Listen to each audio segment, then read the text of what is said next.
simply a ploy. And even though so many reports of domestic violence are made by the same individuals, they're counted by the police as separate incidents, and the data are disseminated as applying to separate individuals. For example, a car accident can happen to anyone, but if someone was having a car accident every year, there could only be so many crashes before they'd have to stop automatically blaming other drivers and start to examine their own driving. Insurance companies allow for this sort of thing with insurance premiums. If you have car crash after car crash after car crash, your premiums will continually go up, you'll be classed as a bad risk, and you'll eventually become uninsurable.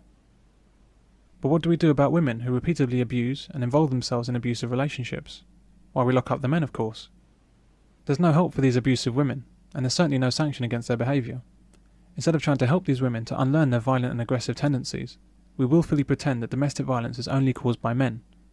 And so these women continue to abuse and cause abuse with the same or different partners for years without any restraint. They're the typhoid Marys of the modern age. Charities like Women's Aid and Refuge, which are supposedly there to help women in domestic violence situations, offer no assistance for violent women. As their web pages show, they determinedly deny that any woman could ever be at fault. This chap, he had a couple of boys, and his wife used to knock him about, you know, usually when he wasn't there. And, you know, they have bruises and scratches and things like that. She'd take a belt to him. And, you know, he chucked her out eventually. And they went to court, divorce, their affidavits from all their neighbours, they've witnessed all the abuse to the kids. So I said, well, I shouldn't worry. I said, they're not going to, they listened to all that. There's no way she's going to get custody. She did. And the judge told her off. He said, oh, I can't be dealing with all this. He said, I've heard about all this violence. He said, but I can't be dealing with this in my court. He said, told her off for being a lousy mother. And said, well, I'm going to keep my eye on you for a year, but I'm giving you custody. Told him he was a really good dad, but pack your bags, mate, out you go.